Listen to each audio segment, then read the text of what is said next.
नमस्कार, मैं हूं आशीष चित्रांशी और आप देख रहे हैं the news launch. Waqf bill पर जेडीयू के रुख और खासकर ललन सिंह और संजय झा के आक्रामक रुख ऐसे लगा कि हिंदुत्व के पहरुआ बन चुके हैं। उस रुख के बाद बिहार में चुनाव से पहले सियासी गलियारों में एक बड़ी गंभीर चर्चा चल पड़ी कि मोदी की कुर्सी बचाने के चक्कर में नीतीश कहीं पैदल तो नहीं होने जा रहे हैं। पैदल होने का मतलब आप लोग समझते हो, सियासत में तो पैदल होने के लिए ही, पैदल करने के लिए ही सारे मारामारी। अब ये चर्चा और तेज क्यों होती जा रही है? हमने कल सबसे पहले, कल जो रात में मैंने शो किया, आज सुबह जो शो आपने देखा है सुबह 6 बजे का, सबसे पहले न्यूज़ लॉन्चर पे हमने दिखाया था कि बगावत की नींव पड़ चुकी है। आज उसके बाद देश भर के तमाम, आप टाइमिंग के साथ चेक कर सकते हैं, तमाम पोर्टल्स पे खबरें लगनी शुरू।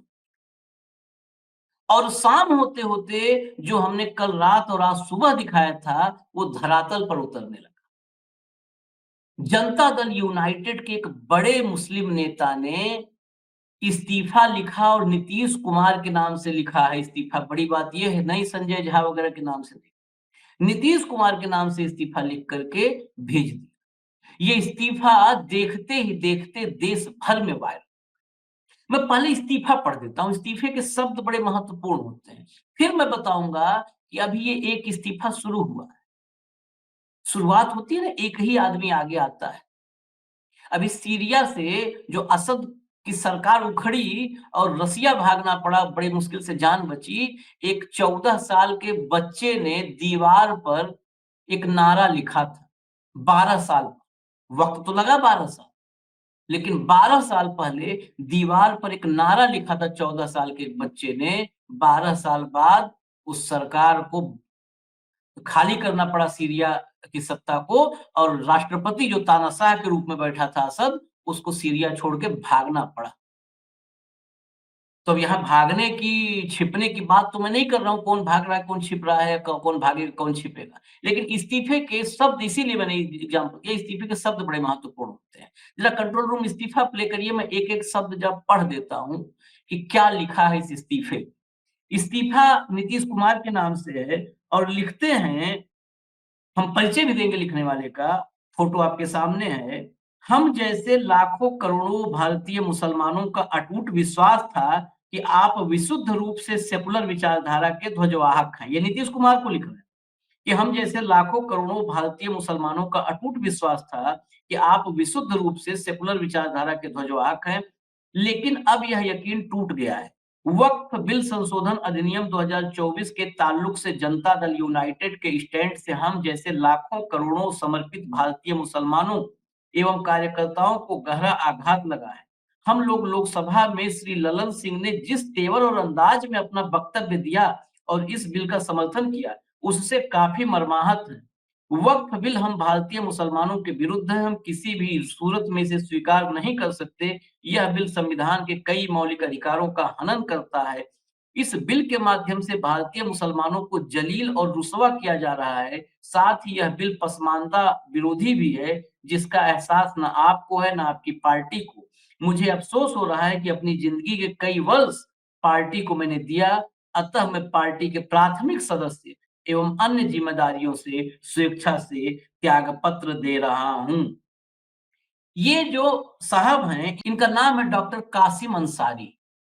पूर्वी चंपारण के रहने वाले हैं, पेशे से चिकित्सक हैं, मुस्लिम चेहरा हैं। विधानसभा चुनाव में पूर्वी चंपारण में ढाका नाम से एक विधानसभा सीट है, वहां से ये जनता दल यूनाइटेड के प्रत्याशी रह चुके हैं। ये खुद ही डॉक्टर कासिम ने बताया है।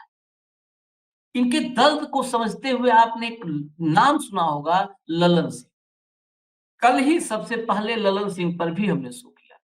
ललन सिंह का जो अंदाज था, वो जनता दल यूनाइटेड के किसी भी नेता का, समता पार्टी के दौर से, और जब अटल बिहारी वाजपेयी के साथ एनडीए का पार्टनर हुआ करते थे समता पार्टी, और बाद में जनता दल यूनाइटेड जॉर्ज फर्नांडिस के समय, शरद यादव के समय, किसी भी दौर में समता पार्टी या जनता दल यूनाइटेड का कोई लीडर, कोई नेता कभी भी भाजपाई जो जुबान या टोन में, या जो संघ और भाजपा का इकोसिस्टम है, उसमें खड़ा हुआ नजर नहीं।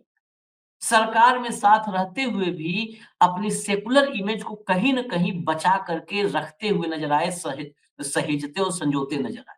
और इसी वजह से मुसलमान लीडरान और मुसलमान मतदाता दोनों नीतीश कुमार और जेडीयू के साथ खड़े नज़र आए हैं, कई बार आए हैं, अलग-अलग चुनाव में आए हैं और उनकी भूमिका नीतीश की कामयाबी में बड़ी भूमिका है। लेकिन कभी ऐसा नहीं हुआ जैसा ललन सिंह ने स्पीच दिया। ललन सिंह ऐसा लग रहा था कि सालों साल से शाखा में गए हुए हैं और संघ भाजपा के इकोसिस्टम और खासकर मोदी शाह वाली भाजपा के इकोसिस्टम में ही उनकी सियासी जिंदगी गुजरी है, वो बिल्कुल उसी में रचे बसे।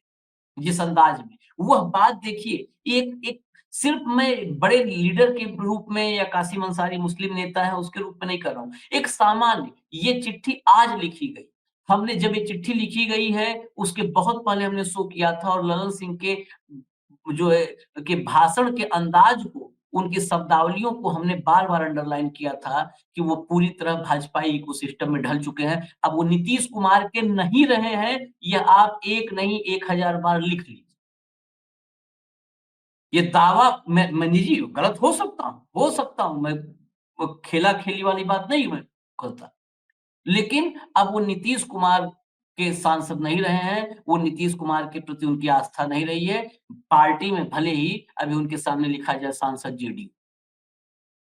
लेकिन कहानी सिर्फ डॉक्टर कासिम अंसारी पर नहीं खत्म। जो एमएलसी जेडीयू के हैं गुलाम गौस, उनके भी तेवर जो तमाम खबरें हम बिहार से जो बातचीत कर रहे हैं, उनके भी तेवर विद्रोही हैं। उन्होंने भी करीब-करीब ये तय कर लिया है कि अब आर-पार होगा, वो किस स्तर पर होगा, पार्टी छोड़कर होगा, पार्टी तोड़कर होगा, पार्टी में विद्रोह करके होगा, पार्टी में घमासान करके होगा, वो किस लेवल पर होगा, ये आने वाले 48 घंटों में मुझे लगता है साफ। अशफाक करीम। अशफाक करीम से जो टेलीफ़ोनिक बातचीत मेरे सहयोगी की हुई, उसके मुताबिक वो तो लाइव भी हमारे साथ बैठने वाले थे अशफाक करीम, लेकिन राजनेताओं के साथ बड़ी दिक्कत थी। सारी पीड़ा रहते हुए भी उनको अपने राजनीतिक भविष्य की चिंता सताने लगती है और फिर वो भी डाइल्यूट करने लगते हैं मामले को। अशफाक करीम बैठने के लिए लाइव में तैयार थे, लेकिन ऐन वक़्त पर अशफाक करीम ने कदम अपने पीछे खींचे। लेकिन फ़ोन पर जो उन्होंने जानकारी दी, उसके मुताबिक अशफाक करीम भी अब आर-पार के मुद्रा में है, मूड में है, नीतीश कुमार के साथ, जेडीयू के साथ। उसके बाद रसूल बलियावी। गुलाम रसूल बलियावी ने सीधा ऐलान कर दिया है कि अब वो एक बड़ी मीटिंग कॉल करेंगे, फेसबुक और व्हाट्सएप पे नहीं ये लड़ाई होगी, ये लड़ाई अब ज़मीन पर होगी, ये लड़ाई न्यायपालिका में होगी। यानी इस लड़ाई में पीछे हटने का अब सवाल ही नहीं है, ये गुलाम रसूल बलियावी ने कहा। गुलाम रसूल बलियावी, ये जनता दल यूनाइटेड के राष्ट्रीय महासचिव, मैं डेजिग्नेशन बताता चलता हूँ, नहीं तो फिर ये लगेगा कुछ वही डेढ़ 2 रुपए वाले बताएँगे कि इनकी हैसियत क्या है।